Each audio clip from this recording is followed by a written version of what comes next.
눌렀어요. 아 그래? 그 화면을 좀 체크해 주십시오. 좀 다르면 살짝 바꾸게?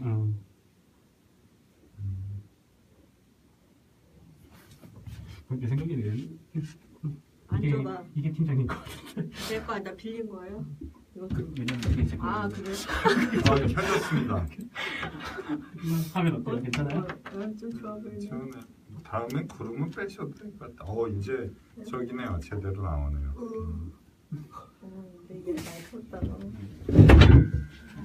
예, 이게 남의 이어폰을 가지고. 은미 씨 반갑습니다. 좋은 네, 저녁. 반갑습니다. 네. 안녕하세요. 안녕하십니까. 마이크를 반갑습니다. 전에 맞췄지. 잠시 시작 부분에 남의 이어폰을 본인 이어폰으로 조절하시니까 정의를 세웠고요. 정의는 아름다워. 정의는 늘 승리합니다. 네. 진실이 좀 외면되지 피자 않고. 좀 좋은 거 듣기자. 내 목소리 안 들리는 거. 네, 옳은 것은 옳다고 얘기할 수 있는 그날을 위해서 우리 안희정의 임시정부 마이크를 대고 얘기하세요. 긴장했어. 지금 방송이 반년째인데 아직까지 마이크 찾느라고. 마이크를 못 쓰죠. 호당이야 호당. 이렇게 순수하십니다. 네. 뭘 좋게 말해주셔서 감사해요. 그렇게라도 해야죠. 같은 팀인데. 없어져야지 내가. 네. 잡소리가 길었고요. 네. 네, 네, 반갑습니다. 반갑습니다. 안녕하세요. 안녕하세요. 현서님 안녕. 반가워요. 반갑습니다. 현서님 안녕. 반가워요.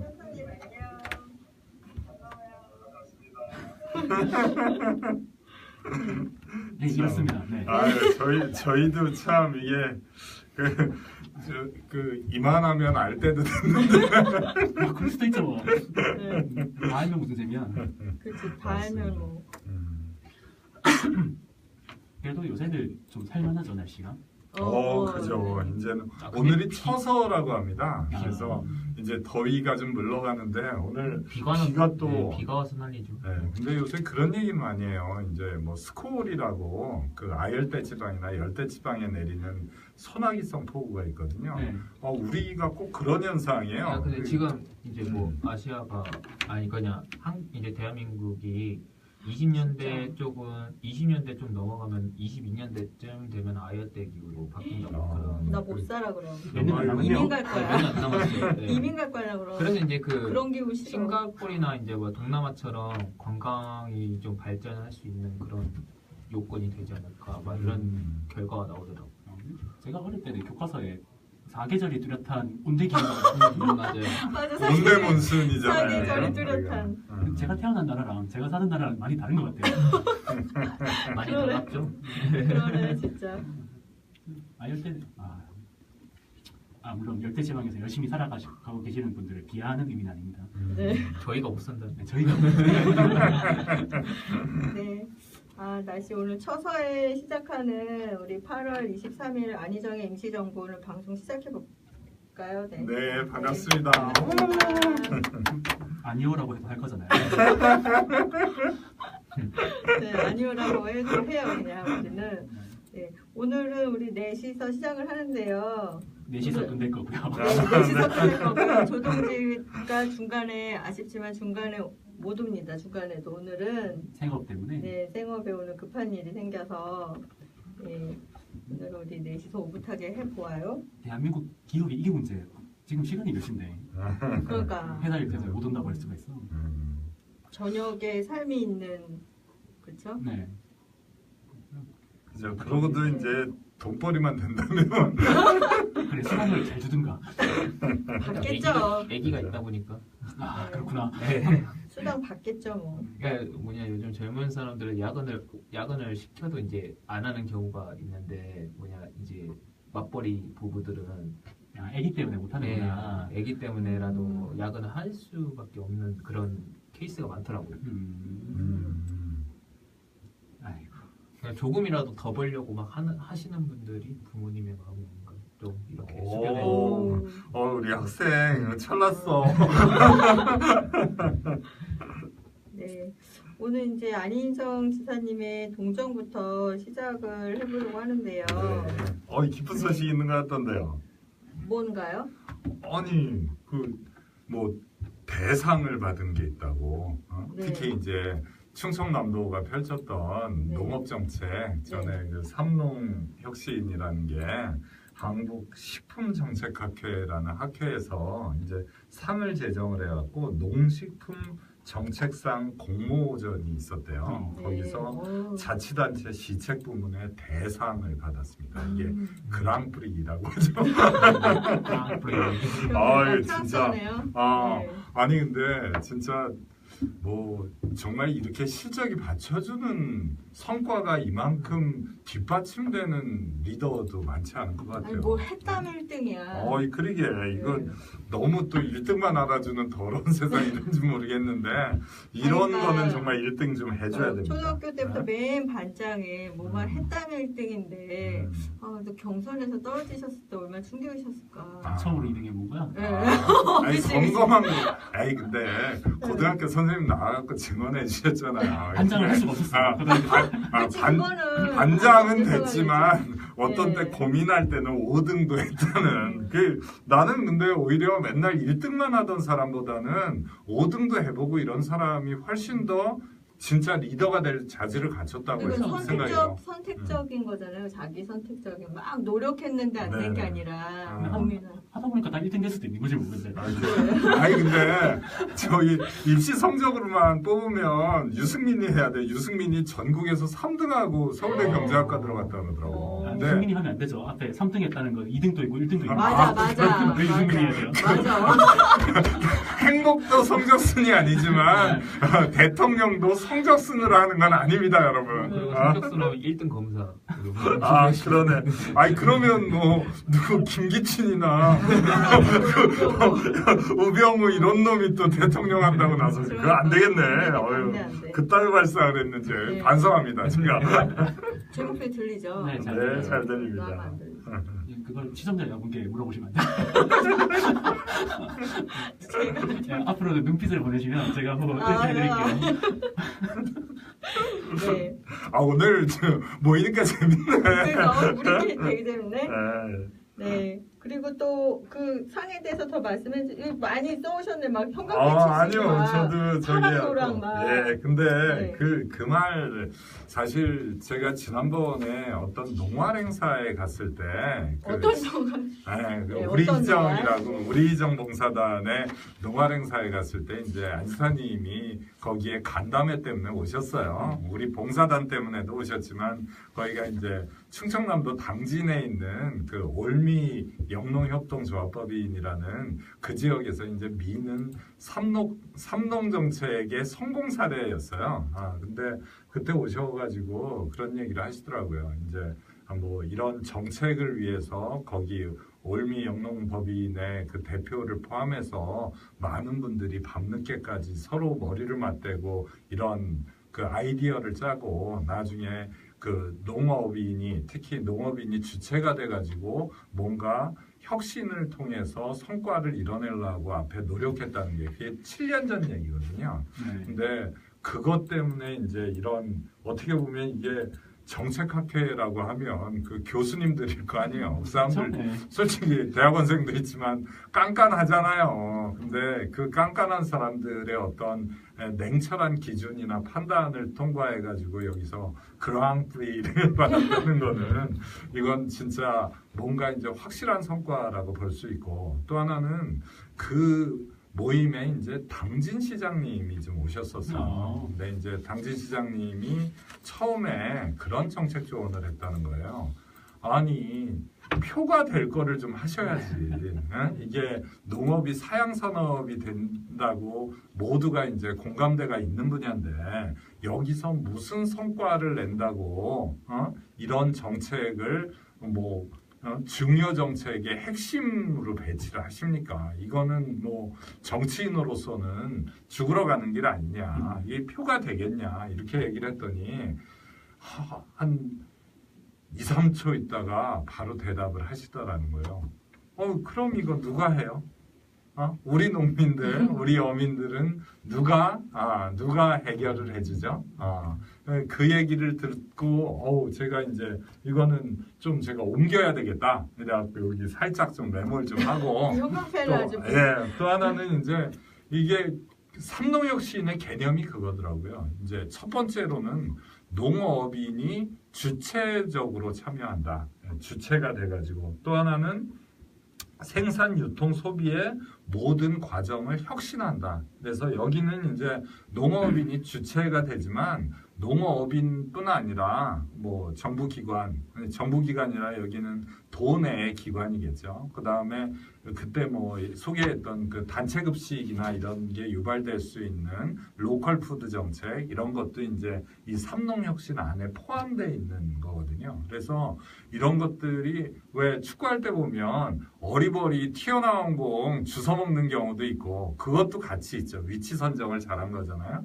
근데 그것보다는 패스가 정말 칼처럼 예술처럼 들어가가지고 그 모든 약속된 연습된 플레이가 실전에서 딱 성공한 것처럼 이건 아주 정교한 정책이 딱 들어맞아가지고 어떤 성과를 낸 거기 때문에 요거는 제가 좀 포인트를 줘가지고 오늘 설명을 드리고 기쁜 소식을 좀 전하고 싶었습니다. 네.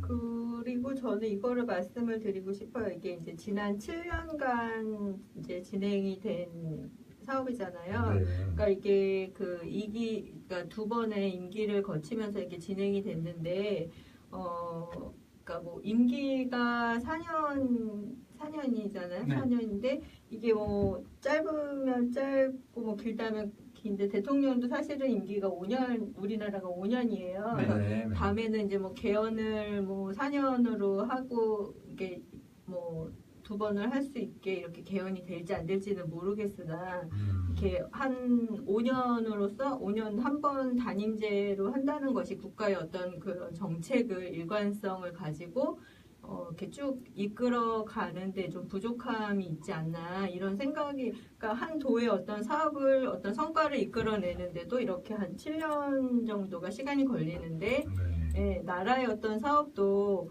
5년 안에 어떤 한 사람의 대통령의 그런 능력으로 5년 안에 어떤 효과를 보는 것에는 좀 무리가 있지 않나.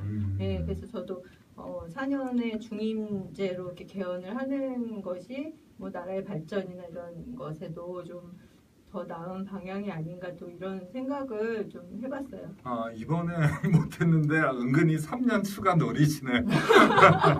근데 참 이상해요. 그 문재인 대통령은 내년 지방선거 때 이제 개헌에 대해서 논의를 하겠다 이런 말씀을 하신 적이 있고 정세균 국회의장도 그걸 언급하신 적이 있는 것 같아요. 근데 뭐 모든 정당이나 국회의원들은 요새 아무 소리 안 하네. 그 뭐 또 다른 계산이 있는지는 모르겠네요. 이제 그때가 돼 봐야지 이제 알 것 같고요. 네. 하여튼 그런 생각이 들었어요. 그리고 그렇죠? 네. 삼농혁신이라는 저 정책 자체가 제일 처음에는 되게 암초가 많았거든요. 그러니까 혁신을 하려면 그러니까 농업인이 주체가 돼야 되고 또 여러 가지 유통, 생산, 소비 관계가 이렇게 혁신이 되고 하려면 사실 약간 기대 구석이 없어져야 돼요. 그래서 안희정 지사가 궁극적으로는 이제 쌀 농가에 대한 보조금이 쌀 농가에 도움이 되지 않는다. 이런 류의 발언을 했다가 이제 농민들한테 항의를 받았다. 뭐 그렇죠. 그런 적도 있고. 그랬겠네요. 네. 사실은 그 말이 맞아요. 그러니까 네. 보조금을 계속 받으면 혁신할 필요가 없죠. 사실은. 그렇지.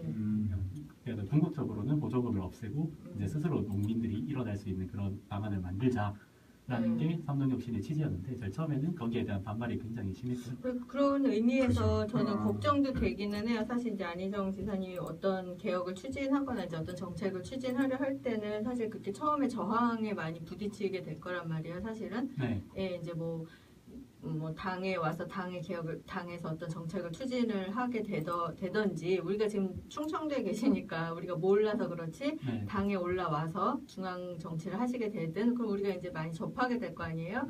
그러고 이제 뭐 혹시 이제 빠른 시일에 뭐 5년 안에 대통령이 되셔서 이제 이제 많은 4년 10개월 남지 않았나요? 네, 대통령이 되셔서 이제 정책을 이제 시행하시게 될 때도 그런 어떤 저항이나 이런 걸 이제 부딪히게 되실 텐데 그럴 때 이제 좀 걱정이 되기도 해요. 사실은 이런 부분에 있어서 융통성으로 발휘하시겠지만 이제 뭐 맨 처음에 그게 도움이 안 된다 이렇게 하시고 시작을 하실 텐데 분명히 네. 예.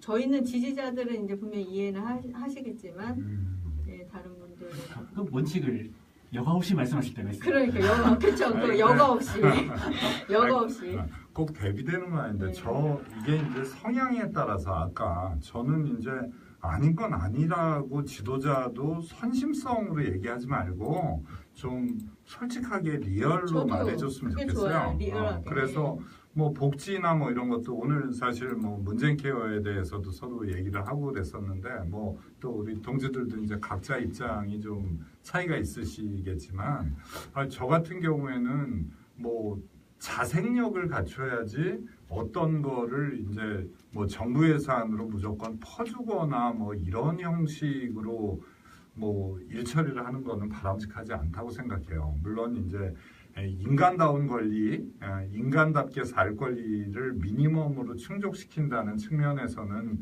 이제 최소한의 복지는 필요하겠죠. 근데 복지 정책이 됐든 경제 정책이 됐든 뭐가 됐든 어찌 됐든 우리 사회가 감당할 수 있는 그 캐파시티가 있는 거잖아요. 총 용량이. 그래서 그거를 넘치는 것까지 무책임하게 벌리는 거는 저는 정말 지양해야 된다고 생각하거든요. 그래서 뭐 그런 부분도 누가 뭐 정말 보편적 복지가 좋다는 말은 누가 못하겠어요. 하지만 우리가 선별적 복지를 할 수밖에 없는 거는 돈이 딸리니까 그러는 거잖아요. 뭐 돈을 무한히 퍼붓는다 그러면 그 돈은 또 결국은 국민들 주머니에서 나온 거를 모아가지고 조성되기 때문에 그런 정책이나 이런 측면에 있어서는 저희도 좀 그 선별적으로 가려가면서 이제 판단을 해야 될 필요가 있다고 생각합니다. 아까부터 그랑프리 캐파시티 외국어 쓰시는데 그러게. 네. 낯설어 보여요. 내가 요새 회사에서 영어를 못한다 그래가지고 그럼 프랑스어인데요? 네. 그 굉장히 좀 약간 그래요? 내친 게 있네요. 아, 다음부터는 이제 네. 순화돼 갖고 세종대왕님도 하시지 않게 그 아름다운 우리말을 좀 적극적으로 더 활용하겠습니다. 하다는 게 아니라 낯설어가지고. 안 그러다가 그렇죠. 아니 오늘 그런 투자에 관해서 좀 회사에서 뭐 얘기를 하다 하셨어요? 와가지고 네. 내가 갑자기 총용량이란 말이 아까 생각이 안 나네. 네, 뭐 좋습니다. 아무튼 세계로 나가는 임시정부고요. 프랑스어 딱 3개 알아. 파리, 마드모아젤, 그랑프리. 딱 봐요. 마드모아젤 이건 아시잖아요. 그건 안다. 그건 맞아, 안다. 맞아. 아가씨 이건 알잖아요. 그러니까. 아니 그 숙녀분 예뻐요. 요 두 마디는 예뻐요가 뭔지 모르겠네. 프랑스 말로. 그러게. 팀장님 예뻐요. 알겠어요. 가볍게 무시하셨고. 다음 이제 그러면 뭐 다른 동정은 뭐가 또 있을까요? 또 다른 동정. 아니 뭐 오늘 제가 이건 좀 눈여겨봤는데 그 충남의 경제위기 대응 시스템이라는 걸 이거 뭐 지금 하겠다고 발표한 건 아니고 네. 이제 이미 해오고 계신 거예요. 작년에 1차 연도가 있었고 올해 2차 연도가 있고 아마 저기 임기가 끝나기 전까지 이런 시스템은 구축하겠다는 당초의 계획이 있었던 것 같아요. 제가 근데 작년 11월 이전에 안희정 지사님은 사실 잘 몰라서 그 이후에 저는 알아서 이전에도 이렇게 열일하셨나요? 좀 궁금한. 왜 이렇게 일 되게 많이 하시네요. 충청도를. 선배님 저는 안지사 지지한 지 이제 올 2월에 지지 시작해갖고 제가 한 세 달 빠르시구나. 빠르시고 우리 대선배님 호인동지 여기가 더 저보다 빠르잖아요. 중학생 때부터. 중학생 때부터요? 알고는 있었어요. 알고는 있어요. 누군지. 괜찮은 사람이라고 생각하고 그러니까 그래서 이렇게 일을 근데 저는 이런 생각이 들었어요. 제가 이제 안희정 지사를 뭐 대통령 후보로서 지지하고 또 직업정치인으로서 지지하고 이렇게 되면서 이제 느낀 건데 저는 안희정 지사를 지지하게 된 기본적인 이유는 이런 정교한 그 어떤 도정 수행 능력이나 이런 성과 때문에 지지하게 된 건 아니거든요. 저도요. 예, 네. 그냥 근데 알고 보니까 이렇게 그러게. 너무 세밀하신 거예요. 세밀하고 꼼꼼하시고.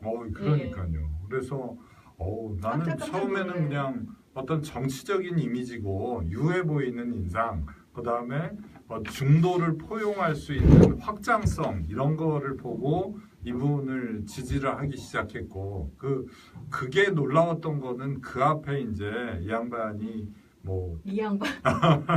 이분 연배니까요.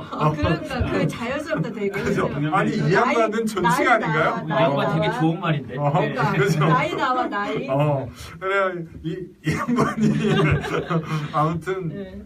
정말 어떻게 보면 되게 독한 그 처분을 받으면서 살았잖아요. 빵에도 갔다 오고 고문도 당하고 또 어떤 때는 이제 정치적 동지가 이제 자살을 통해서 돌아가시는 계기가 있었고, 근데 그런 것들을 이제 자기가 겉으로 분노로서 표출하지 않고 이렇게 뭔가를 긍정적인 에너지로 승화시키는 게 되게 좋아 보였었는데, 나중에 이제 알고 보니까 이런 업무 수행 능력이나 이런 것도 그때 다졌던 각오나 이런 것들을 정말 꼼꼼히 실천하는 데서 나오는 것 같아요. 오히려 업무 능력이 그런 이미지에 비해 안 알려지는 것도 마찬가지고.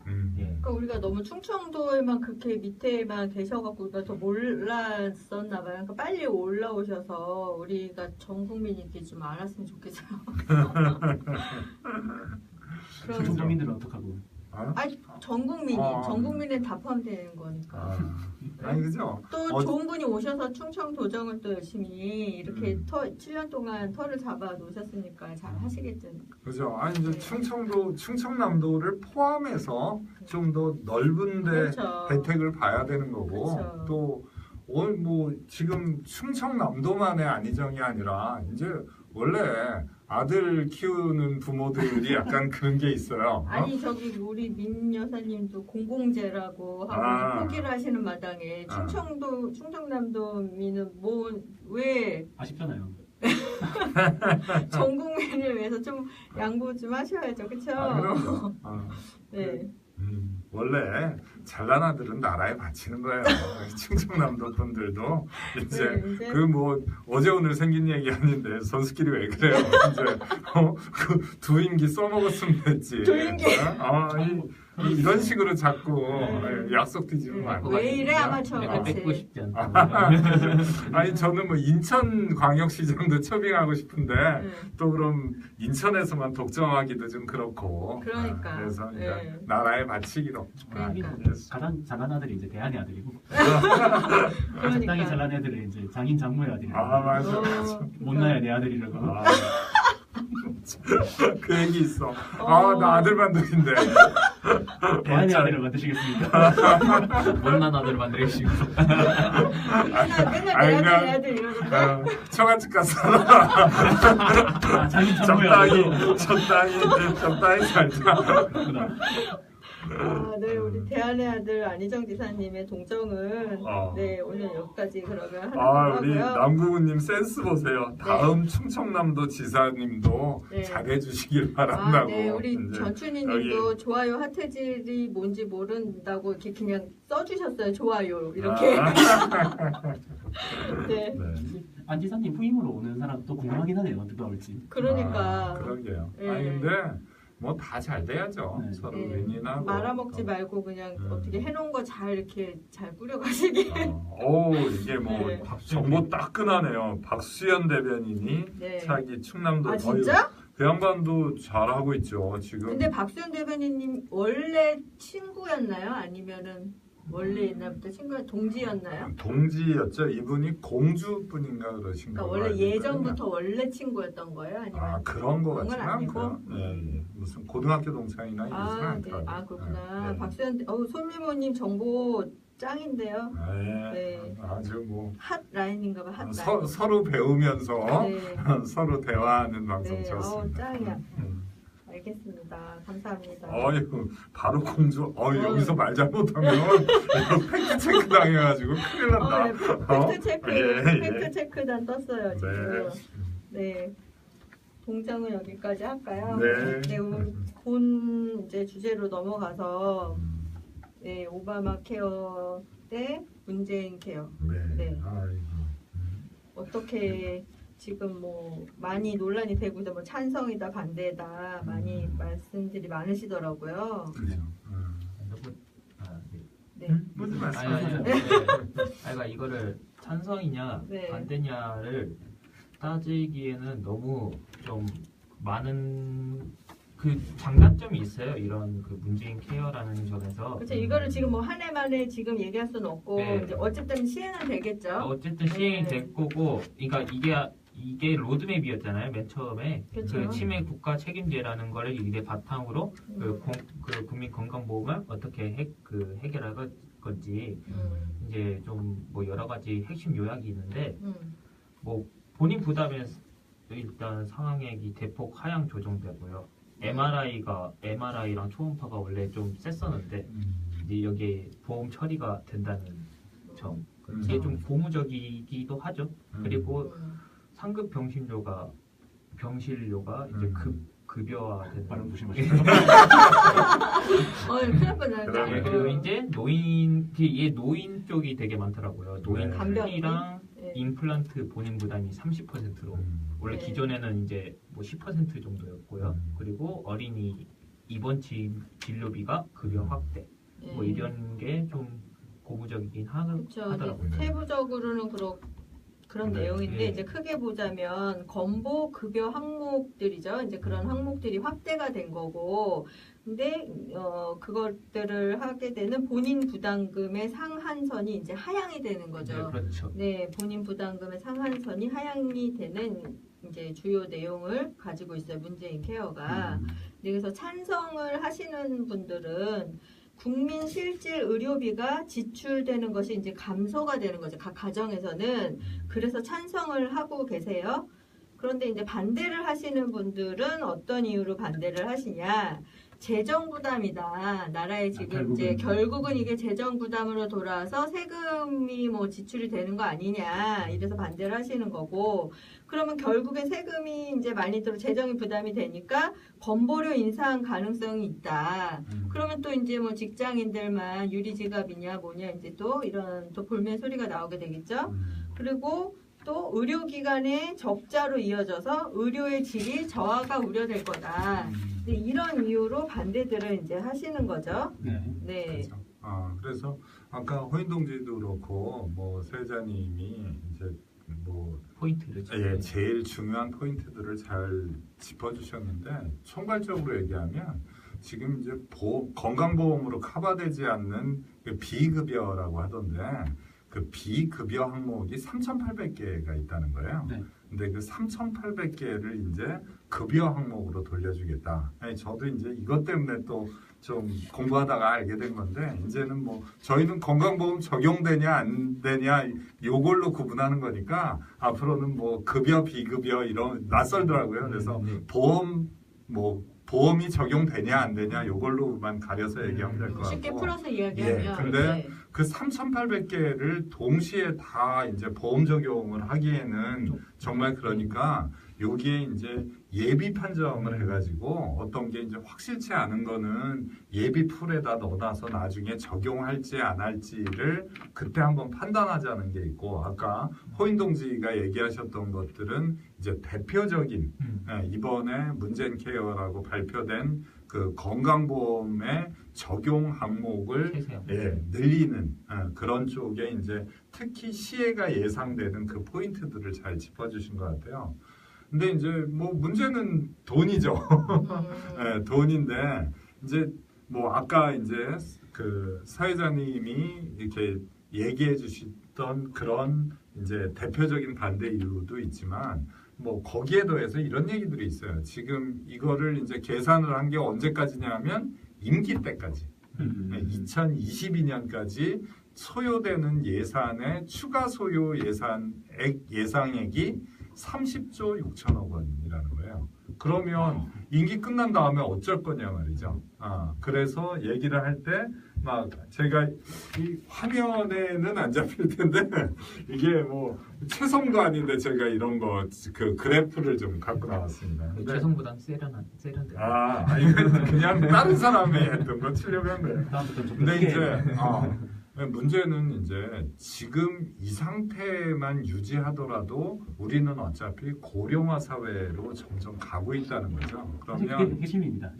그 우리가 그냥 복지라는 건 한 번 늘려주고 난 다음에 다시 줄일 수는 없는 비가역적인 성질을 띠고 있는 그런 이제 어떤 수혜죠. 수혜고 정부가 이제 다 케어해주고 책임져야 된다는 원론에 대해서야 나도 혜택을 보는데 누가 반대하겠어요. 다만 이제 우리 사회가 그거를 감당할 수 있느냐를 볼 때 고령화 사회라고 하면은 지금 그 보장하고 있는 항목만 유지한다 그래도 점점 부담이 늘어나게 된다는 거예요. 근데 그 부분이 이제 해결이 안 되면 나중에는 이제 결국 다음 세대한테 넘기거나 심지어는 5년 끝나고 난 다음에 다음 정부한테 또 짐을 지워주는 거 아니냐 이런 비판이 네, 있다고요. 근데 이제 그 비판에 대해서 제가 이제 주진영 박사라고 이제 그분의 엄청 좋아하는 경제학자? 네, 그렇죠. 페이스북에서 이제 그 내용을 좀 봤어요. 네. 근데 그분이 이제 그 반론을 제기하신 게 있더라고요. 뭐냐면은 장기 재정 수지의 문제, 그러니까 재정 부담이 있다 없다 이렇게 우리가 얘기를 할 때 있어서 그 생산 능력 대비 부채 비율을 이제 우리가 얘기를 한다고 해요. 근데 빚이 많을수록 갚을 능력이 똑같이, 그러니까 비례하면은 괜찮다 이거예요. 그렇죠?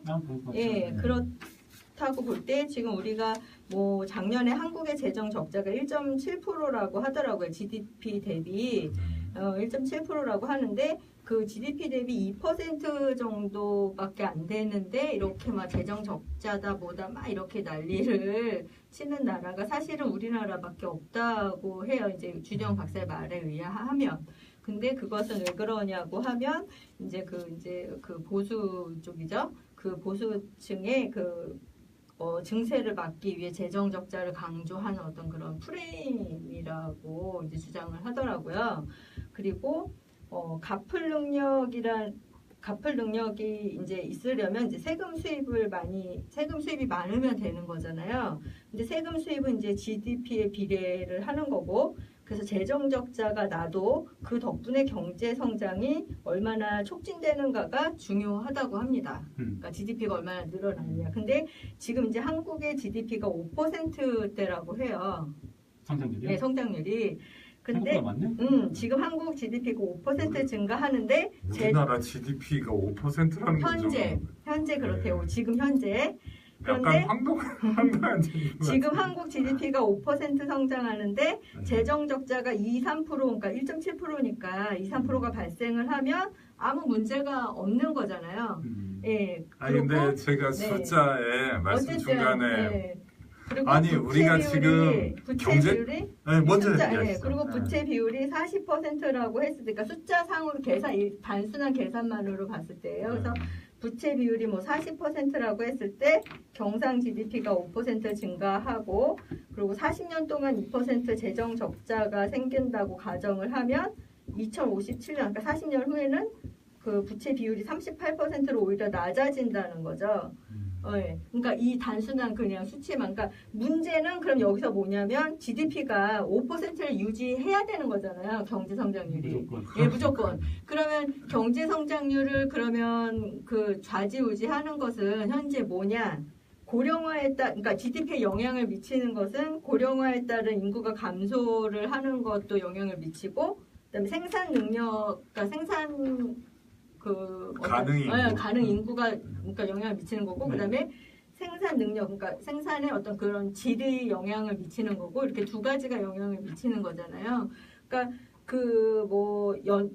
건강보험이라던가 아동수당이라던가 이런 데 돈을 쓰는 거는 이런 생산 GDP를 향상시키는 데 돈을 쓰는 거잖아요. 그러니까 그런 데 돈을 쓰는 거는 투자하기 때문에 그런 성장률 상승에 도움이 되는 재정을 확대하는 거는 좋은 적자라는 거죠. 좋은 적자와 나쁜 적자가 있는데 이거는 어떤 소비성의 그런 나쁜 적자가 아니고 장기적 경제 성장률 상승에 도움이 되는 그러니까 고령화와 인구 감소를 막는 데 도움이 되고 그 생산 능력의 질을 향상시키는데 도움이 되는 그런 재정을 확대하는 데 생기는 그런 적자이므로 좋은 적자다. 이런 데 쓰는 그 재정 부담이 되는 이거는 좋은 적자니까 투자해도 괜찮다라는 거죠. 기자. 예. 방금 제가 그래서 좀 찾아봤는데 예. 한국은행이 예상하는 올해 GDP 성장률이 2.9%고요. 그러니까 5%의 절반 정도고. 올해? 예. 아니 지금 3%라 그러면 대놓고 욕먹는 세상이거든요. 그다음에 해외 국제금융센터나 그런 데서 예측하는 거는 이제 내년에는 2.6%까지 떨어질 부채율은 재정 적자 작년 1.7%? 뭐 그거는 안 받고 그냥 GDP 성장률 얘기가 5%를 기준으로 말씀하시거든요. 요새는 3%만 돼도 아까 말씀하신 것처럼 욕 먹어요. 3%라고 목표를 잡아도 이건 잠깐 좀 허황된 얘기인 것 같고 기본적으로. 그 뭐 또 허황된 거라고까지 할 것까지야. 아니 근데 그 양반 자꾸 이렇게 네. 그 좋아하시는데 좀 네. 신뢰도가 확 떨어지네. 지금 얘기는 제가 거의 궤변이라는 아니 그러니까 얘기 요거를 있잖아요. 계산상으로만 그러니까 숫자를 계산하기 편하게 이렇게 한 거고 그러니까 좋은 적자와 나쁜 적자를 뭐 비교해서 설명을 하자면 그렇다는 여기서 거죠. 연장선에서 말씀드리면은 예. 이런 의미가 뭐냐면은 어쨌든 간에 그 노인이 부담하는 노인이 많아질수록 우리 국가에 대한 부담률이 많아지는 거잖아요. 근데 그 부담하는 건 누구냐? 우리 청년들이나 아니면은 구동님 같이 어느 정도는 연세가 드신 분들 50세에서 60세까지는 어느 정도는 부모님 가장 소득이 많을 때 그죠. 가장 생산 가능 예, 인구가 하겠죠. 예, 그렇죠. 근데 이거를 부담을 줄여준다는 것은 그 본업에 집중할 수 있는 시간을 부여하는 거랑 마찬가지예요. 그러니까 그 우리가 생산이 주된 사람들에게 부모님이 부담이 그 많아지면은 신경을 쓸 수밖에 없거든요. 이쪽에 그러면은 어쩔 수 없이 그 병원도 같이 가지고 막 계속 그렇게 해줘야 되니까 왠지 부담이 많아지면 많아질수록 서민들에게는 그러니까 더 부담이지. 예, 더 없는 부담이 사람한테는 될 오히려 수 있다는 그치. 그런 논리가 저는 어느 정도는 이해가 돼요. 예, 그치. 없는 사람들한테는 오히려 그 케어할 집안에 노인이 예, 있거나 그러니까 이러면은 더 힘든 거죠. 예, 우리가 오바마 케어랑 문재인 케어랑 비교할 때 오바마 케어가 성공했었던 이유가 흑인들이 많이 취직을 하잖아요. 근데 흑인들이 어느 정도 의료보험에 그 투자가 의료보험이 있으니까 안심하고 돈을 벌 수 있는데 의료보험이 적용이 안 될 때는 흑인들은 그냥 병원에 다 투자할 수밖에 병원비에 다 투자할 수밖에 없게 된 현실이 이제 그 서민들이랑 이제 현실이랑 좀 비슷하다는 점이 이제 저는 그러니까 5%의 그런 숫자적인 내용을 보지 말고 내용. 그러니까 그 내용 숫자적 아니, 그 논리는 알겠어요. 아까 숫자를 너무 얘기하는 강한 근거로 얘기하는데 아. 그 숫자 자체가 좀 현실성이 없는 숫자예요. 아니 제일 다른 거 다 떠나서 우리 경제 성장률이 이제 GDP의 성장률을 기준으로 계산을 한 거잖아요. 국내 총생산을 기준으로 경제 성장률을 계산을 하는데 그걸 거의 뭐 2배 가까운 숫자를 제시해 놓고 그거는 현실화되기가 사실상 불가능한 수치거든요. 그러니까 어쨌든 경쟁 성장률보다 그 재정 적자가 낮으니까 수치가 작잖아요. 이제 비슷하죠. 네. 만약 2.5% 이렇게 잡아버리면 그럼 비슷하죠. 우리가 국내 총생산을 어쨌든 늘리면 되잖아요. 네, 그게 늘리면 뜻대로 잘안 되잖아요. 되죠. 그게 10대를 쉽게 되면 제일 어려운 얘기야. 제일 어려운 얘기. 네. 아, 그럼 알았어요. 그리고 늘리면 되잖아요. 그러니까 네. 이게 이거랑 연관되어 있는 거는 그 청년들 그 실업이랑도 연관이 돼 있어요. 그러니까 그게 나쁜 그게 이제 이건 좋은 적자라고 치면 실업률이 나쁜 적자가 실업률이 계속 예. 증가하잖아요. 그만큼 이제 우리는 부담할 수 있는 사람들이 적어진다는 거잖아요. 그러니까 문재인 케어를 해결하려면은 어쨌든 이것만 그 정책을 내놓을 게 아니라 다른 부분에서도 일자리 정책이라 내놓은 것들을 우리가 또 살펴봐야 된다는 거예요. 경기 부양이 돼야 돼요. 예, 그렇죠, 그래서 그렇지. 기본적인- 그러니까 적자만 가지고 얘기를 한 거, 좋은 적자, 나쁜 적자 비교하면서 얘기한 건데 이제 이런 거를 좋은 적자라고 이제 만약에 복지에 쓰는 예산이 이제 뭐 많은 적자를 불러온다 이런 비판이 있을 때 이런 거는 이제 좋은 적자라고 볼 수 있다. 그러면 반면에 그럼 나쁜 적자는 뭐냐? 그럼 이제 그런 어떤 수당, 일회성 그런 것에 쓰는 비용 그리고 공무원의 그런 어떤 그 뭐 증대나 그러니까 무분별한 공무원 증대나 뭐 이런 거가 이제 그, 나쁜 적자다. 나쁜 적자다. 80만 공공일자리 네, 그렇죠. 네, 그렇게 볼 수 있다. 이제 이렇게 얘기를 비교를 하자면 근데 이것도 이제 나름대로 사실은 아까 주진영 박사님과 그 양반 뭐 얘기도 하셨는데 그 양반은 사실 뭐 어디 증권회사에 계시던 분이라서 이제 이쪽 분야에 이런 직접적인 어떤 권위자나 이런 거하고는 좀 거리가 있는 분 같고요. 미안하지만. 너무 깎았나? 인신공격을 하고. 아니요. 지금 건강보험에 대해서는 실제로 정부 측의 어떤 대변인을 그 서울대에 있는 김윤 교수라는 사람이 지금 대변인처럼 나와서 얘기하는 분이거든요. 그분은 왜 그러냐면 전에 이제 건강보험심사평가원이라는데 심사평가 연구소장을 하시던 분이에요. 그래갖고 아마 전에 있던 정권서부터 건강보험에 관한 정책을 이분이 이제 실무적으로는 다 총괄을 했던 것 같아요. 근데 지금도 이제 이론적인 뒷받침을 이분이 하고 있더라고요. 그래서 제가 이제 방송에 나오시는 것도 한번 청취한 적이 있었고 또 이번에는 이제 그때 봤던 그런 기억을 저기로 해서 제가 아까 기사를 좀 찾아 갖고 왔어요. 근데 뭐 이 양반의 논리는 그런 거죠. 이제 지금 있는 건보 체제를 이대로 비효율적인 걸로 유지하는 상태에선 답이 없다. 지금 있는 것처럼. 그래서 지금 문재인 케어 안에는 이제 그 재원 조달을 일단은 10조 원은 여태까지 이제 건강보험에서 적립금을 모아놓은 게 있어요. 그래서 10조를 쓰겠다는 거고, 그 다음에 나머지 15조는 결국 건강보험료를 더 늘려야 된다는 거예요. 그 다음에 나머지 이제 5조는 또 기타 다른 재원 뭐 이렇게 얘기하고 있는 건데, 그래서 이제 그 아까 그 조정한다는 게 예를 들면 어떤 거냐면 예를 들어서 이제 어디 그 병원에 입원을 한다. 그럼 뭐 세브란스나 뭐 서울대병원이나 뭐 이런 데는 가면 1인실을 무조건 배당을 해버린다는 거예요. 근데 세브란스의 특시 제일 비싼데 하루 입원비가 50만 원이라는 거예요. 근데 50만 원을 그 병원에 입원하려고 그러면 안 낼 수가 없는 거야. 그러니까 무조건 내야 되는 거야. 낼라 그러면 그런 것들이 이제 작동하는 것들. 또 어떤 거는 이제 이게 개인 병원들을 다 이제 그 말살시킨다고 의사들이 반대해요. 지금 협회를 중심으로 해가지고. 근데 그 반대하는 이유가 이제 차별성이 없기 때문에 그 5대 메이저 병원으로 다 몰릴 거라는 거죠. 우리 뭐 얘기하는 어디 뭐 서울대병원, 삼성병원, 아산병원, 세브란스 또 한 군데 어디죠? 이제 뭐 아무튼 때문에 얘기해줘야 돼. 억울하겠네. 그래서 갑자기 생각이 안 나. 때문에 저기 카톨릭대 부서.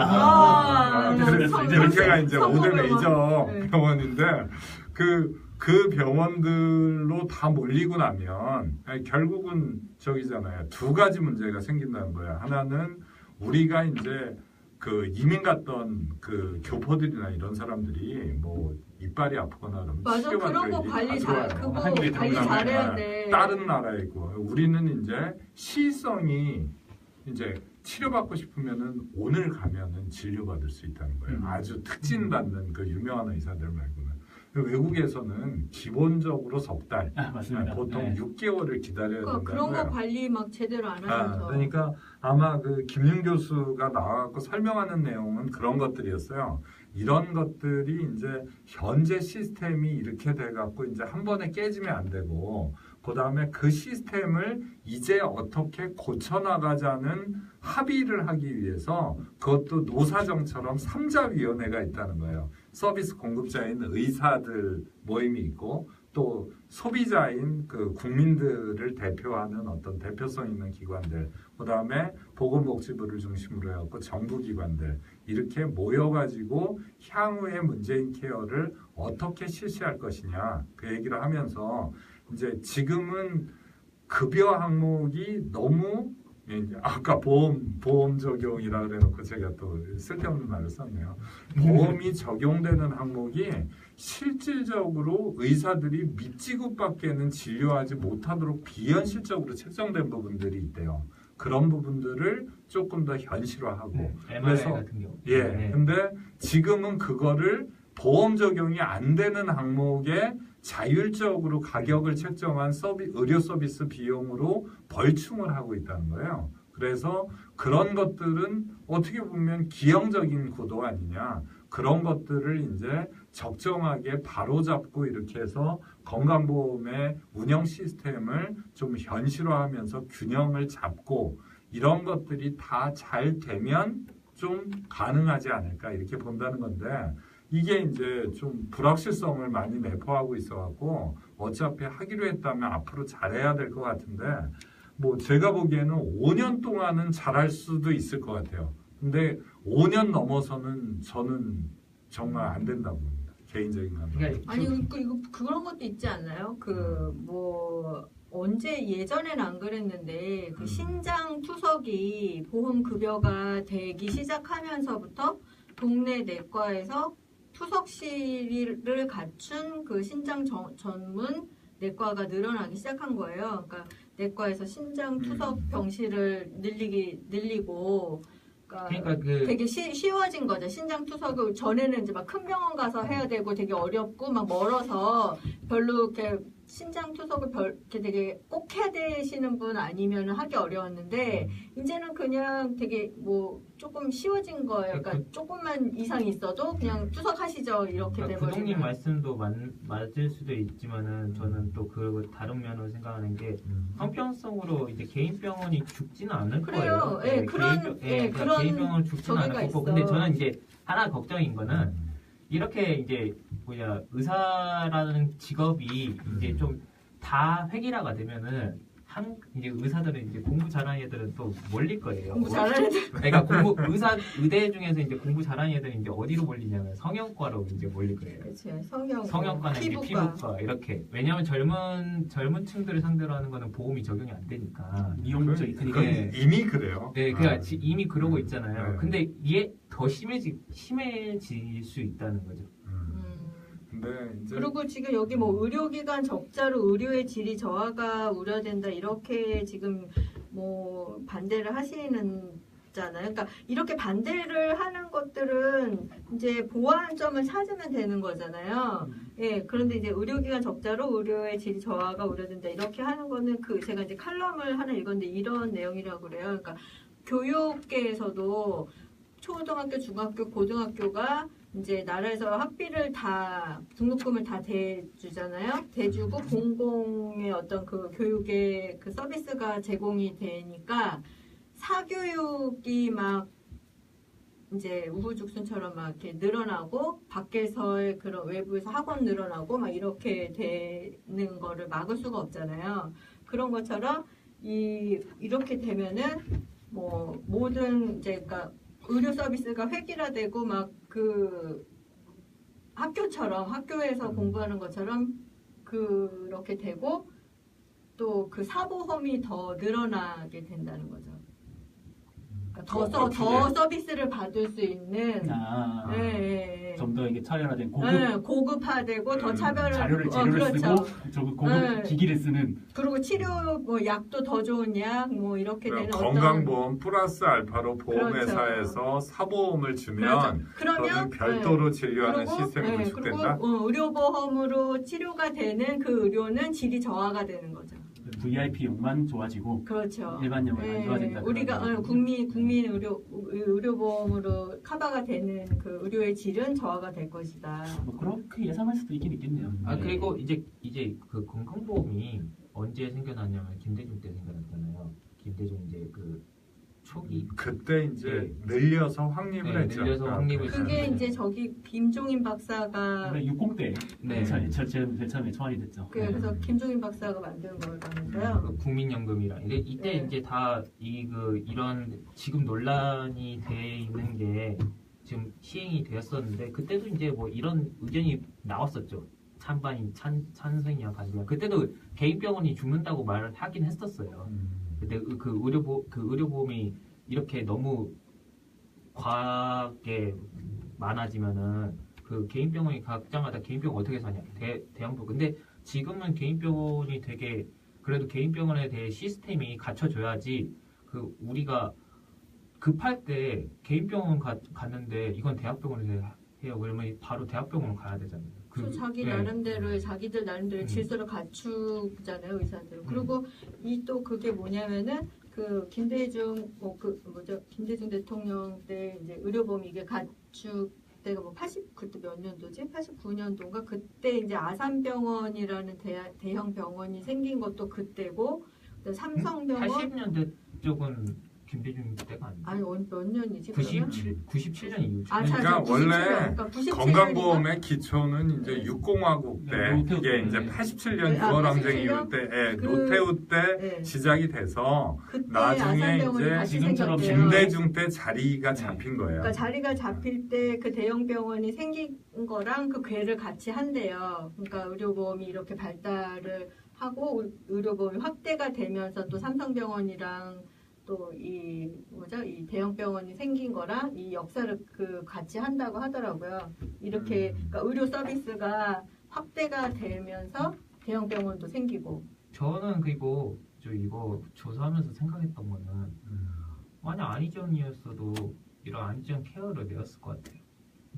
내놓고 개혁은 하긴 했겠죠. 네, 개혁은. 그러니까 어쨌든 어떤 케어를 방향, 내가지고 네. 또 똑같은 의견이 나왔을 것 같아요. 저는. 예, 네.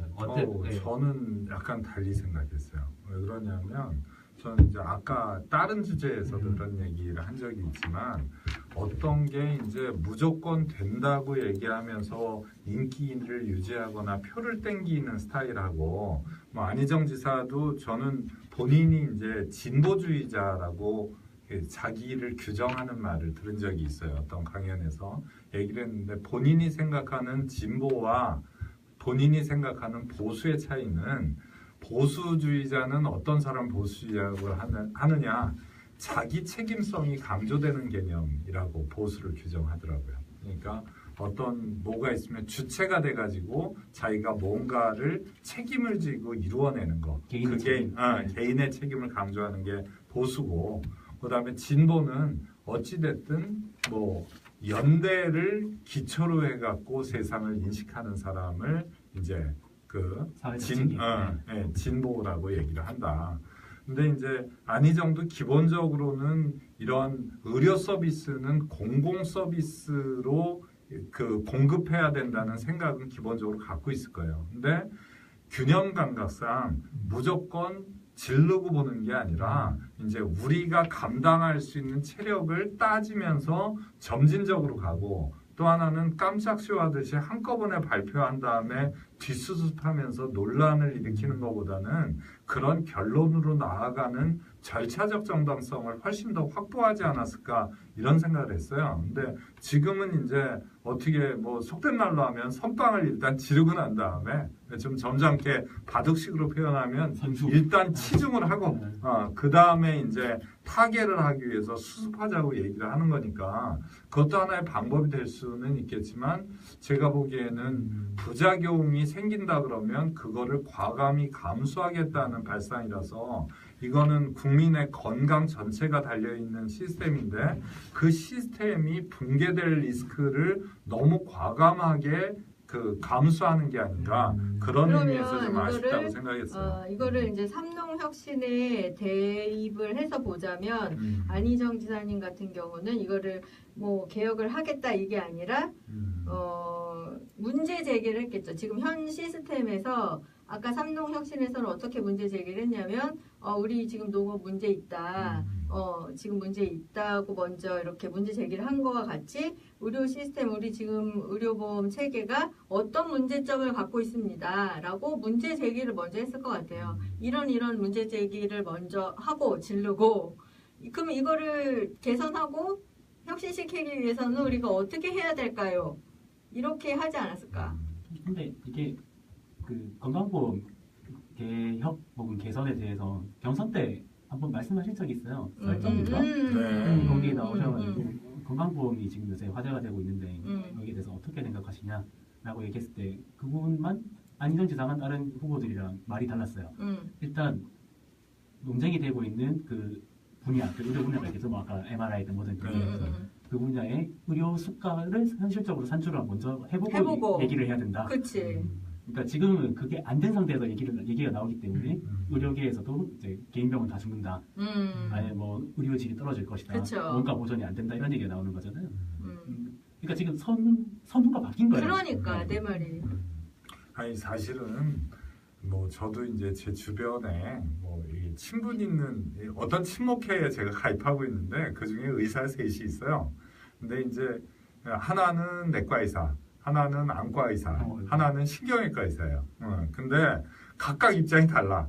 그러니까 아까 그 인기 안과 의사가 이게 장비 리스리오를 많이 내서 그렇지 제가 보기엔 수입이 제일 괜찮은 것 같아요. 얘가. 그렇죠. 안과는 이 뭐 엑시머 레이저나 라식이나 이런 게 다 보호가 안 되는 거예요. 꼭 필요한 게 아니잖아. 그치. 근데 이제 신경외과 의사 하는 애는 한편으로는 피부과도 진료하고 또 머리도 심어요. 그게 신경외과만 갖고는 안 돼. 저기 할머니들 많이 오시고 이러는데 물리치료하고 이러는 거 물리치료 갖고는 저희가 안 되니까. 그러니까 100% 보험이니까. 아까 내과 의사는 이제 종합병원에서 그 교수하면서 있는 애라 논외로 하고 걔도 이제 병원에서 돈을 많이 벌라고 압박을 받고 있어요. 내 실병은 얘기 못 하겠어. 신장 투석하라고 그래요. 근데 아니 굉장히 큰 병원이에요. 거기도 이제 아까 그 5대 병원만큼은 아닌데. 근데 이제 그런 생각이 드는 거예요. 이렇게 어떤 기준이나 뭐 이런 것들이 예를 들어서 MRI 이런 거를 우리가 왜 이렇게 불필요하게 많이 찍냐. 그러니까 나중에는 그걸 CD로 복사하는데 10,000원 내면 해줘요. 근데 나중에 수술을 앞두고 있잖아요. 그 기간이 조금만 지나갔어도 의료사고나 이런 것 때문에 엄청, 의사들도 엄청 적극적 진료를 하느냐, 수동적 진료를 하느냐 이런 거에 따라서 변곡점에 잘못 걸리면 진짜 그 사람을 죽일 수도 살릴 수도 있어요. 근데 이제 지금은 방어적 진료를 할 수밖에 없는 세상이고 100번 잘해도 한 번 잘못하면 그 사람이 죽으니까 10,000번 잘해도 한 번 잘못하면 그 사람이 죽으니까 그렇죠. 의사들이 받는 스트레스도 대단하거든요. 그런 것들을 우리가 결국은 다 좀 헤아려야 될 것 같아요. 그게 그쵸. 이제 쉽지 않은 거죠. 저도 이제 기본적으로는 저도 언제 아플지 모르고 뭐 병원이나 장의사는 떠오란 날 못 한다는 거 아니에요. 근데 내가 죽고 싶어서 죽는 거 아니고 내가 아프고 싶어서 병원에 아프고 싶어서 아픈 게 아니잖아요. 아프고 싶어서 병원 가. 정말 여러분 미안하고요. 미안하고요. 근데 그런 의미에서 보면 총론적으로 보면 이렇게 가야 되겠죠. 근데 이제 뭐 그런 그런 통계를 하더라고요. 아까 제가 이제 주진영 박사님도 제가 또 다시 좀 존중하기로 하고요. 근데 아까 그 김윤 교수님 말씀에 따르면 통계적으로 이제 OECD 평균이 80%래요. 뭐가 80%냐 하면 의료비가 발생하면 그거를 아니요. 정부 부담률. 정부 또는 공공 부담률이 80%고 개인이 부담하는 게 20%라는 거예요. 근데 우리나라는 거두절미하고 뭐 여러 가지 나누겠죠. 근데 총액으로만 딱 내보면 지금 우리가 64%. 64%. 그러니까 늘리는 게 정답이긴 해요. 늘리는 게 선진국으로 가는 추세이긴 한데 이제 복지를 바라보는 관점이 다른 거죠. 유럽의 뭐 무덤에서 요람에서 무덤까지 여기에 있는 그게 하루 이틀 만에 이루어진 복지 정책이 아니거든요. 근데 우리는 지금 이제 한 80년대에 논의를 시작해갖고 90년대를 거치면서 2000년대에 와갖고 비로소 이제 시스템이 구축된 복지 시스템인데 여기서 이제 늘려가는 것들이 너무 급격한 게 아니냐 이런 문제가 있고 그 말씀이 맞는 게 저 어느 정도는 문재인 정부가 그 화두를 던진 것 같아요.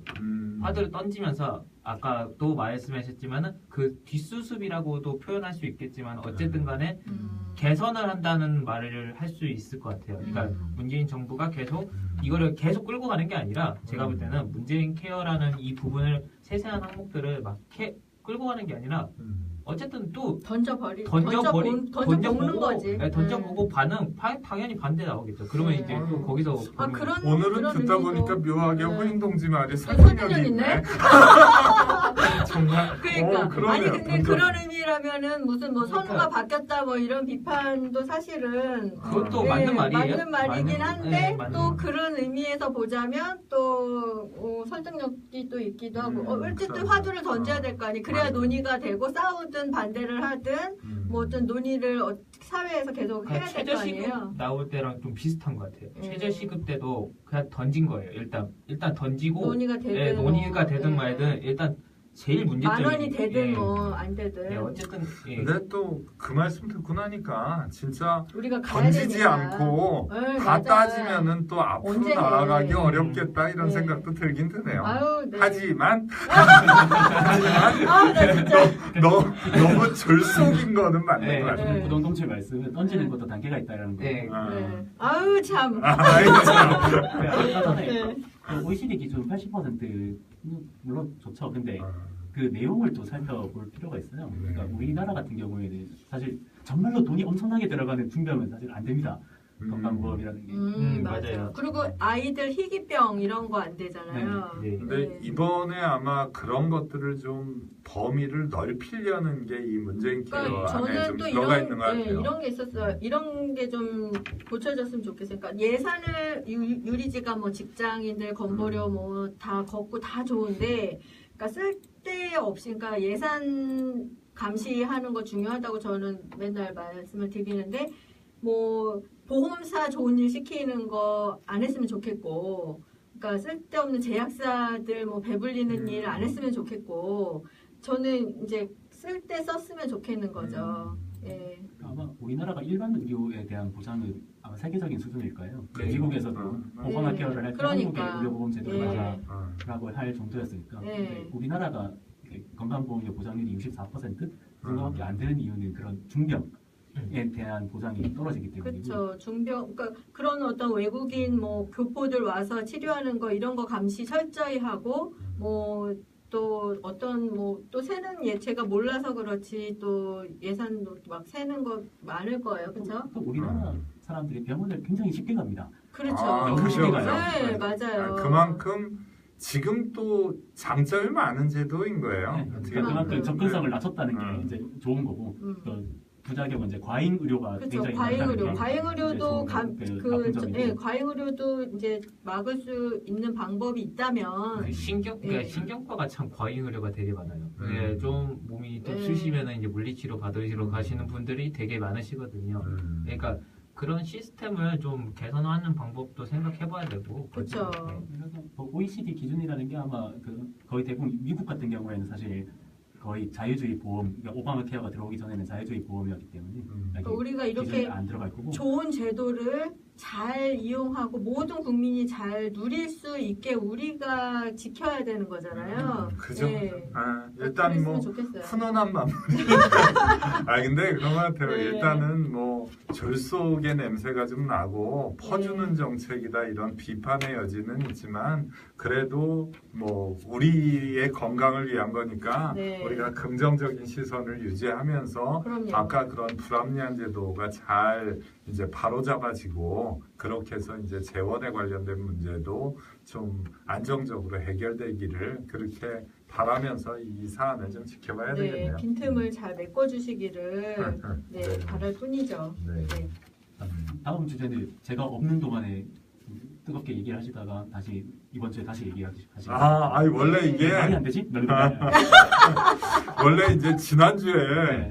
이 얘기가 그냥 나왔는데 네. 다 또 우리 저기 그 여기 시청 참가자들이 다 한마디씩 또 하시는 거예요. 종교 과세에 대해서는. 그래서 핫하네요. 그 자리에서 핫해. 그 자리에서 이제 다음 주 주제로 하기로 했거든요. 그래갖고 이번 주에 그 주제를 이제 정했습니다. 네, 종교인 과세.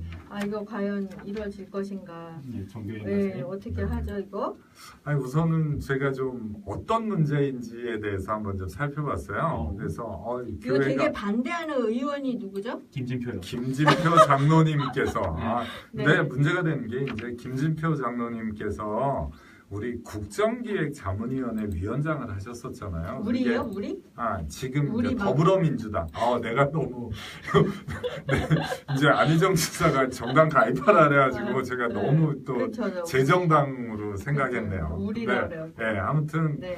이제 국정기획자문위원장이라는 직책이 이제 어떤 거에 비견됐냐면 그 인수위원회 위원장이나 마찬가지 역할을 했었어요. 인수위가 없었으니까. 네, 인수위가 없었으니까. 그래서 이분이 상당히 이제 무게감이 있는 보직을 수행했음에도 불구하고 뭐 수원의 지역구를 가진 국회의원인데 이제 그 동네의 대형 교회의 장로님이시래요. 그래갖고 이번에 이제 대표 발의를 했는데 어떤 법안이냐면 우리가 2년 전에 종교인 과세, 이제 종교에 대한 과세는 기본적으로 할 수가 없는 거고요. 종교인 과세. 네, 종교에 봉직하고 있는 어떤 성직자에 대해서 그와 같은 그분이 이제 거기서 뭐 대가라고 해야 될지 사례라고 해야 될지 교회에서 이제 받는 어떤 개인이 취득하는 돈 이거에 대해서 이제 소득세를 내게 돼 있는데 이제 그거를 내기로 한 거를 50년을 노력해 가지고 입법을 한 거예요. 67년에 처음 얘기를 했다 그러더라고요. 진짜? 그렇게 그래갖고 그러니까 독재 때도 못한 거야. 그 박정희 때 말을 꺼냈는데 하도 반발을 해갖고 박정희가 안 되겠다고 포기했던. 독재 때도 네. 독재자가 못한 거야. 독재자가 못한 거를. 그래서 그거를 이제 48년을 논의해서 법을 제정했어요. 근데 논의를 할 때 어떻게 논의를 했냐면 이제 처음에는 이거를 근로소득세를 떼야 된다. 이랬더니 이제 근데 성직자라는 게 이제 좀 더 주체에 대한 개념 규정 누가 반대하냐 이것 때문에 개념 규정을 하면은 이제 신부님들이 지금 소득세를 내신다는 거예요. 아니 여기 남기현님 너무 웃긴다. 김진표 장로님 나랑 성경책 놓고 기독교인의 모든 것에 대해 데스토론합시다. 지는 놈이 뒤지는 데스토론. 덕실한 신자신데요. 그런 토론에는 하나님이 원치 않으실 거야. 그치. 사랑처럼만. 근데 이제 얘기가 나온 게 이제 카톨릭은 신부님 하는데. 카톨릭 내시고 그다음에 스님들도 조계종이 기본적으로 내는 걸로 해서 스님들도 이제 지금 저기 있는 분들은 본인 소득이 있으면 내세요. 근데 이제 뭐 개신교에서도 또 목사님들 중에 또 자발적으로 내시는 분들이 있대요. 신고해서 내시는 분들이 대부분이 이제 대형 교회에 있는 큰 교회 좀 힘 있는 목사님들이 이걸 지금 중점적으로 반대를 하고 계신가 봐요. 자발적으로 내시는 분이 계시대요? 계신대요. 네, 계신다고. 그러니까 이게 소득 신고를 하면 되니까. 그러니까 소득 신고만 하면 되는 거예요. 양심, 그러니까 개인 양심. 예, 그러니까 우리 교회는 헌금이 이 정도 들어왔으니까 이 정도 된다. 그래서 이렇게 우리나라가 이제 기본적으로는 개인의 세금은 크게 두 가지인데 하나는 소득세, 두 번째는 재산세거든요. 재산세는 일단 논외고 소득세 중에 아까 이게 근로소득이 아니라 나는 성직을 수행하고 있고 봉사를 하는 건데 무슨 근로냐 이래갖고 이거를 지금 기타 소득으로 구분을 해갖고 기타 소득 내에 항목을 하나 신설해갖고 과표 구간도 넓게 하고 그래서 뭐 개척교회나 이런데 목사님들은 사실은 아예 면세 포인트에 있는 분들도 있기 때문에 예 그런 부분들은 논외로 하고 결국은 이제 이런 종교 집단이 받는 헌금이나 뭐 시주나 뭐 이런 거에 대해서는 지금 아예 과세 대상이 아니고 그 교회나 사찰이나 성당이나 이런 데서 이제 뭐 소득이라면 소득, 아무튼 뭔가를 받는 그 개인이 받는 돈에 대해서 과세를 할 것이냐 말 것이냐의 문제인데, 하기로 하는 입법은 이미 돼 있었고 그거를 2년 유예시켰는데 유예 기간이 종료되기 전에 다시 또 유예하자는 법안을 김진표 장로님께서 지금 대표 발의를 해갖고, 이미 전에는 종교기관 세무조사 면제 법안 발의했대. 이 양반이 그렇죠. 이게 혼자서가 아니라 열 몇 명이라 하던데. 28명인데 28명 중에 네. 더불어민주당 의원이 5분이더라고요. 네. 그 다음에 주로 자유한국당, 그 다음에 그렇죠. 네. 바른정당의 이해운 대표도 여기 발의했고. 근데 뭐 재밌는 거는 이제 이게 워낙 이렇게까지 세게 반대가 나올 줄은 몰랐었나 봐요. 여론이 나빠진 게.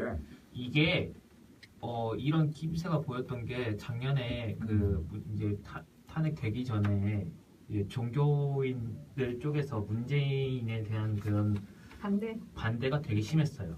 이게 네. 보여서 그 문재인이 공약을 내왔었던 거는 기독교에 과세를 하겠다라는 공약이 냈었거든요. 네, 그래서 되게 반발이 심했거든요. 근데 이게 현실화가 된 거죠. 지금도 좀 간간히 보시면은 좀 자세히 보시면은 시위를 하고 있어요.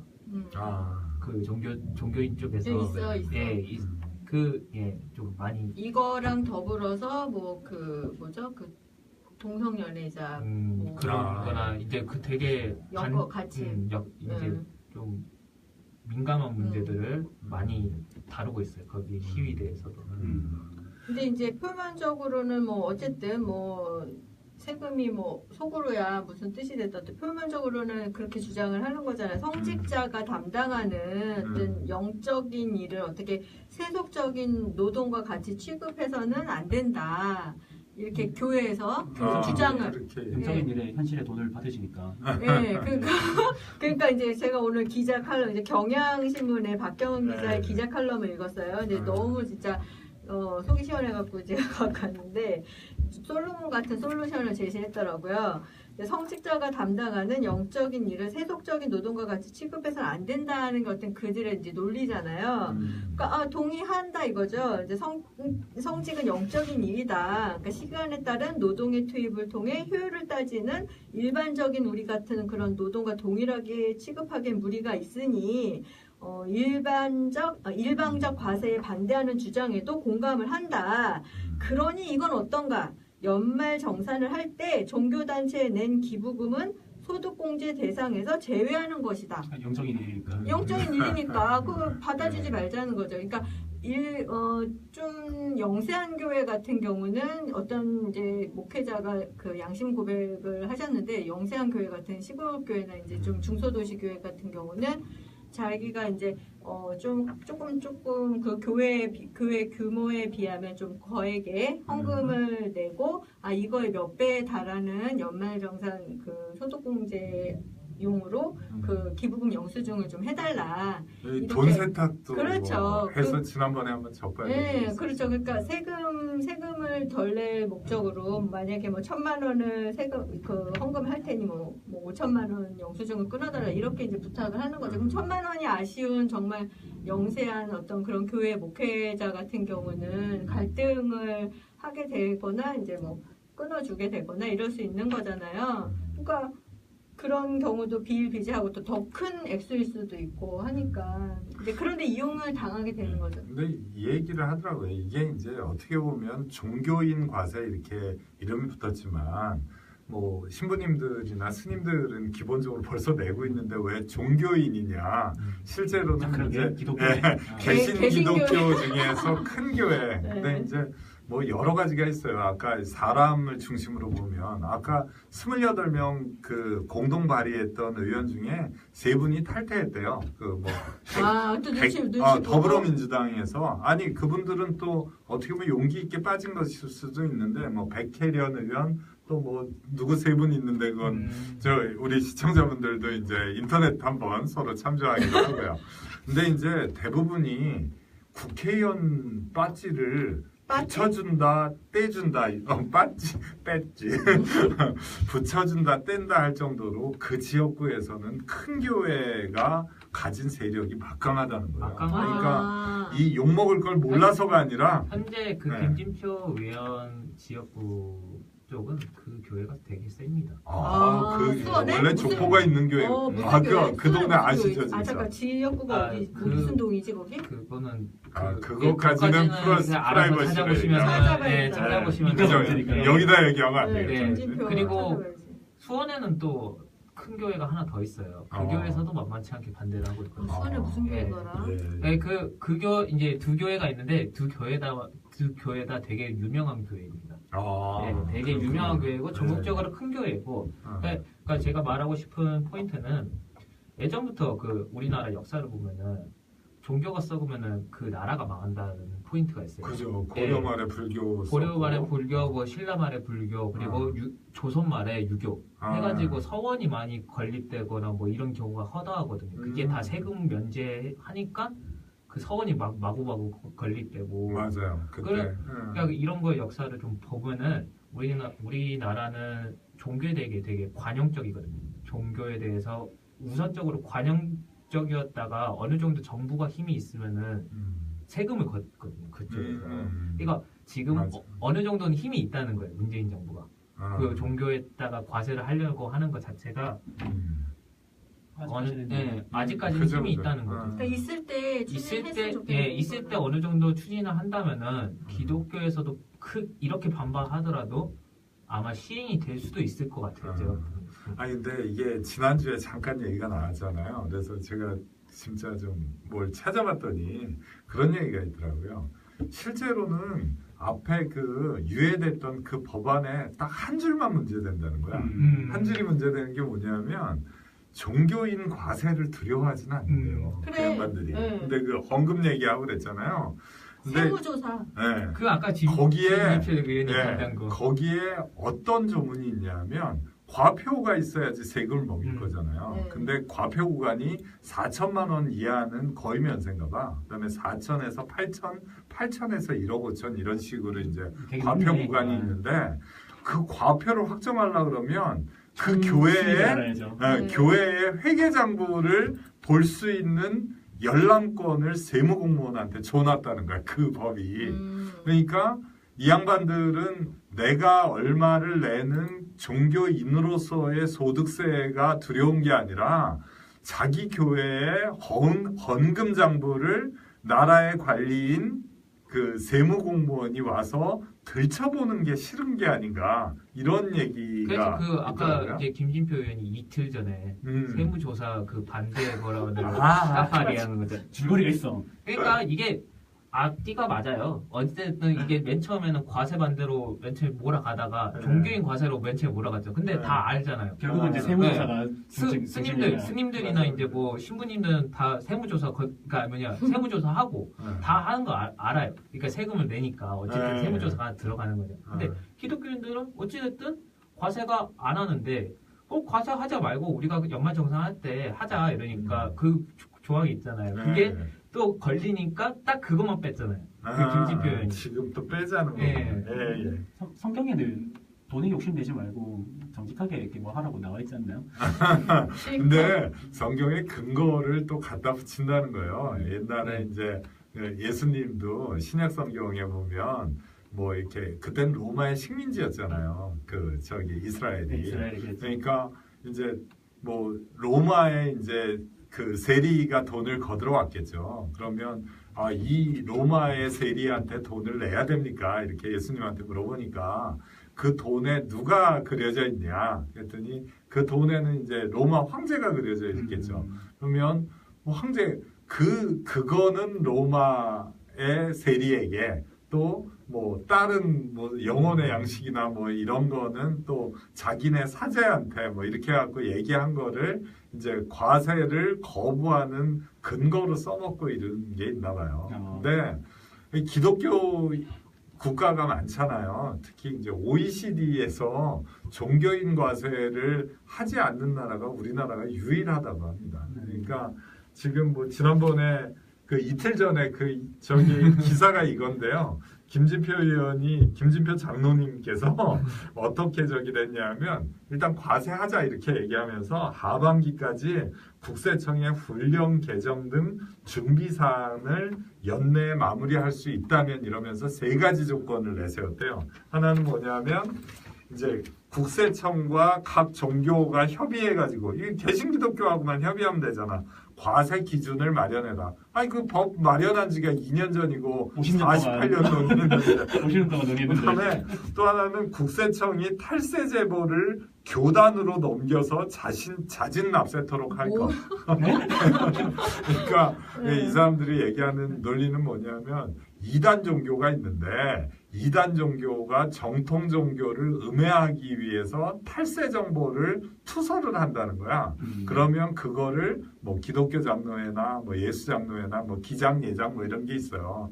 거기 협회한테 이거를 주면 자기네가 자정을 한다는 거야. 근데 무슨 소리야? 그거 사법권 아닌가? 이 뒤에 어떤 자기네가 사람이 사법권까지 갖겠다는 거야? 어떤 사람이 논평을 해놨는데 그 논평한 사람이 뭐라고 얘기했냐면 현대자동차가 탈세를 한 혐의가 있으면은 기아자동차. 한국 자동차공업협회에다가 맞아. 그거를 보내가지고 알아서 해결하도록 하라는 거하고 뭐가 다른 맞아.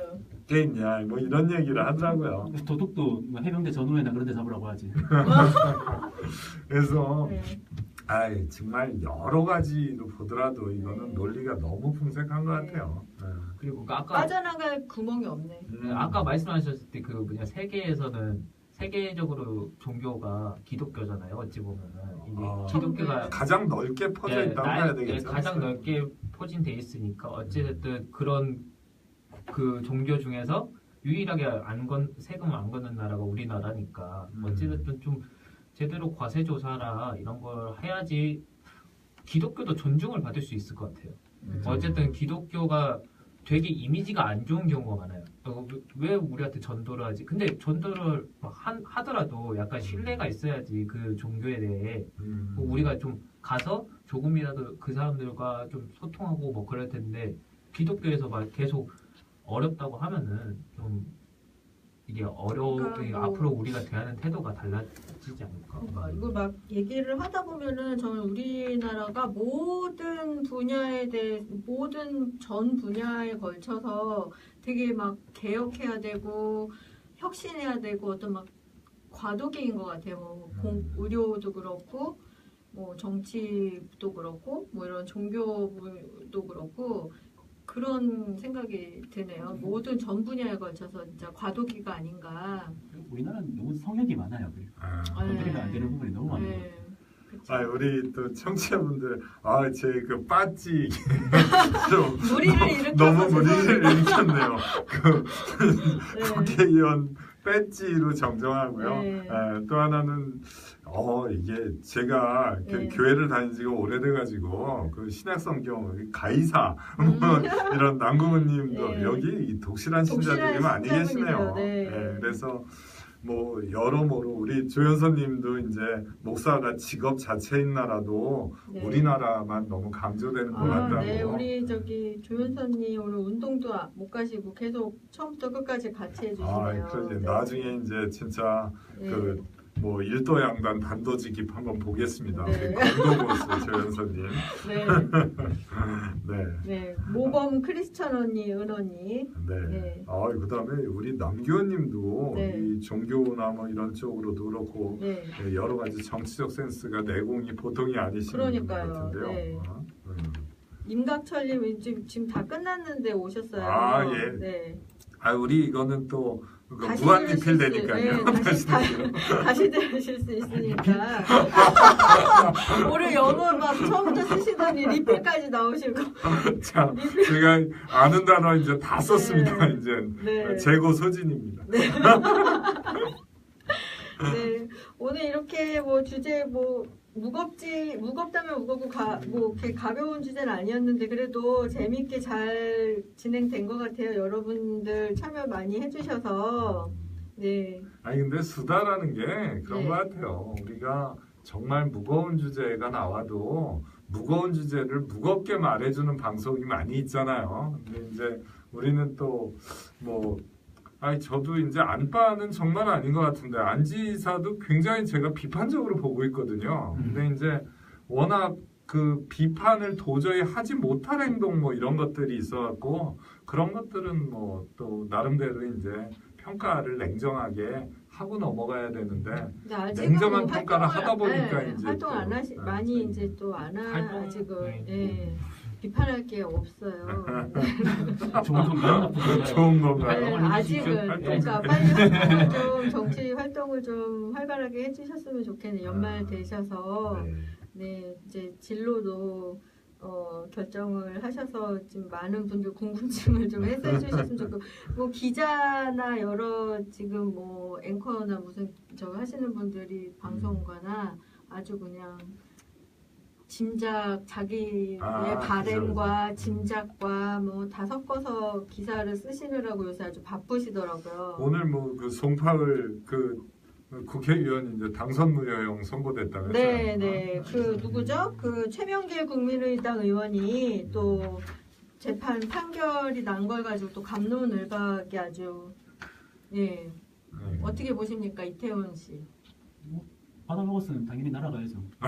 네, 그렇죠. 그래갖고요. 아니 근데 네. 자꾸 안 지사님을 그 지역구로 밀어붙이는 건 좀 아닌 것 같아요. 뭐 송파하고 무슨 상관이 있어? 그렇게요. 어, 고향도 아니고. 그러게 어, 나는 적도 없는데. 네, 여기로 나갔으면 좋겠는 사람들이 많은가? 왜 그러지? 아니 그러니까 나는 그냥 얼른 나왔으면 좋겠다는. 그러니까 빨리 결정해라 네. 이거지 아니, 그냥. 그러니까 빨리 그냥 얼른 국회의원 나와서 네. 얼굴 좀 비쳤으면 좋겠다라는 그거에. 근데 그거 알아서 이제 결정하실 텐데. 그렇죠. 우리는 기다리면 되는 건데 또 이런 의견도 있더라고요. 이제 국회의원을 안 하고 최고위원으로 그냥 바로 당권을 도전을 해서 그 이제 뭐죠? 3선을 포기한 채로 이제 그 지방선거를 계속 도는 거예요. 전국적으로 돌면서 선거를 돕고 그러면 이제 전국적으로 이제 인지도를 높일 거 아니에요. 그걸 가지고 당권에 도전을 하는 걸로 이렇게 또 보시는 분들도 있더라고요.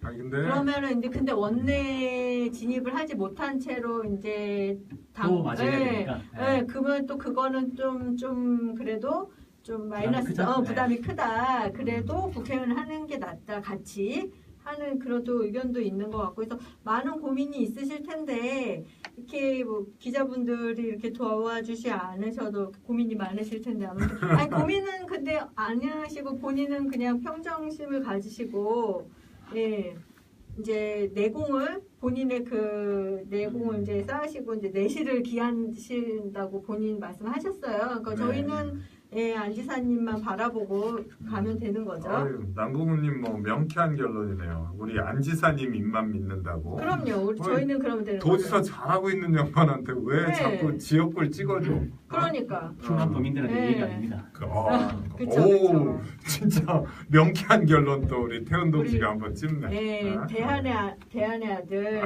안희정 지사님의 나라의 네, 바칩니다. 나라의 바친 안희정 지사님의 우리 결정만 보고 갑시다. 네, 아유 강진아님 뭐 그냥 끝날 때 들어오셔가지고 인사만 드리겠습니다. 안녕하세요. 네, 처음 안녕히 뵙네요. 계세요. 네. 네, 또 안녕하십니까. 다음엔 좀 네. 일찍 더 초대하실 수 있게 이렇게 하겠습니다. 네, 일찍 7시 반입니다. 일찍 네. 와주세요. 네. 그다음에 뭐 지금 안 지사님 지난주에도 한번 홍보해드렸는데 지지자들 가장 그 바라는 게 한 가지 있다면 당원에 가입해가지고 나중에 이제 당내에서 어떤 활동을 하실 때 밑바탕이 돼달라는 당부가 네, 있으셨습니다. 오늘 그 당규를 그 개정을 했는데요.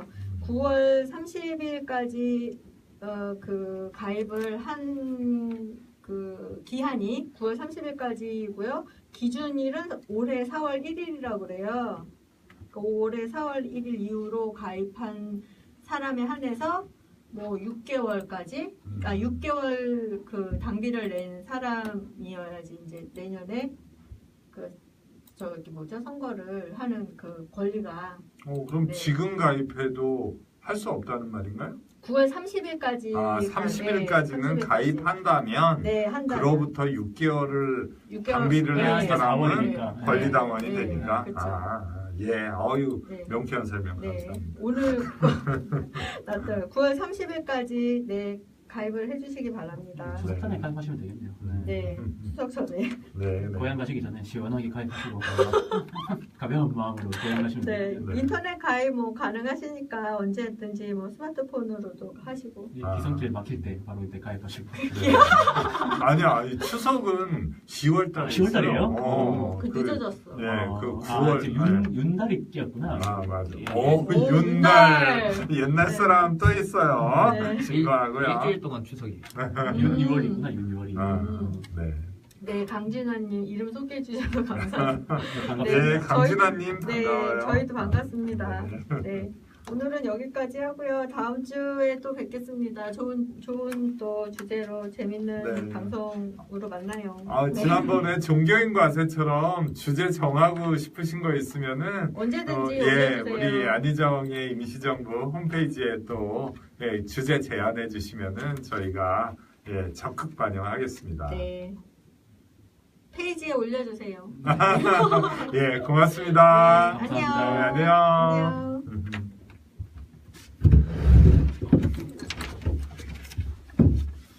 아, 좋네요. 정리맨. 정리맨 태운. 진아님은 누구야? 그러게 나도 처음.